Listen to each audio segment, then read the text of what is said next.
Hello, hello. Welcome to your monthly quick tip.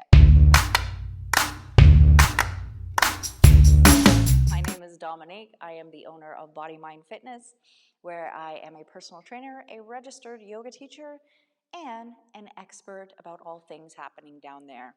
I deal a lot with pelvic floor issues and helping to support your pelvic health through movement. So today I wanted to bring in a little bit of conversation around breathing. Now there are about 1,000,001 things that I could say about breathing, and I always worry that I'm going to go like, whew, right off track. So I'm going to try to make sure that we keep things on track here, keep it really simple, so you can start implementing this practice into your next exercise movement as soon as the next one happens, whether it is something that you're doing on your own or the monthly practice that we'll be doing together next week. So let's go ahead and get started. So we are talking about the exhale here and how it can support your movements. Very typically, specifically in strength training, we use the exhale during the hardest part of a movement, okay?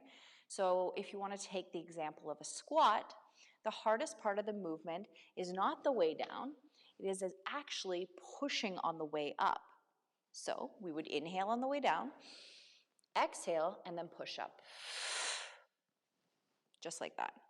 Inhale down, exhale up.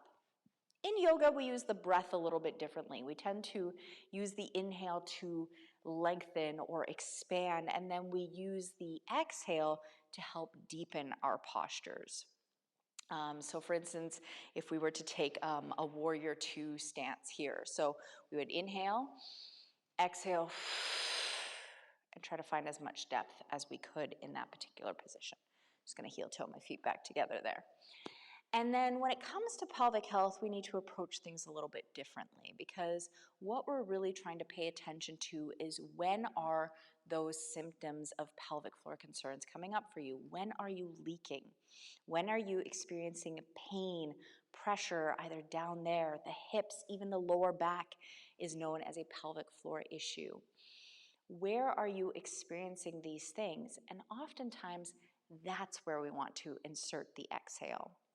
And the reason for this is that when we exhale, especially a forced breath out, we are activating our core muscles. And just by proxy, the pelvic floor is also engaging and lifting as well. So we're getting this nice base of support as we go through that challenging task. When we do hard things, pressure naturally occurs in the body.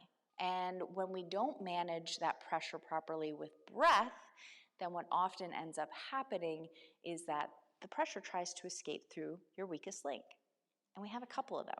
One could be that soft tissue, the linea alba, where many women, especially those who have been pregnant, are worried about getting abdominal separation or diastasis recti. And the pelvic floor as well is considered a weak link, just because it isn't a solid muscle down there. We have different holes down there in the muscle structures. So in the case of the squat, I have worked with women before who actually experience the leaking or the pressure on the way down. Now, how we use the breath during this phase, so this down phase in this example, is going to be different for each person. So we do one of two things. We either reverse the breath, where we inhale at the top, exhale on the way down, inhale back up. And depending on what specifically you're doing with the squat, this might work out great for you. But we still have that most challenging part of the movement, which is the up phase.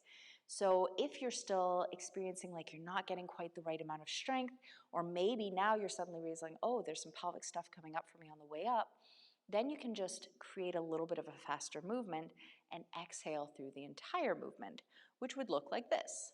So inhale at the top, exhale, go all the way through the movement.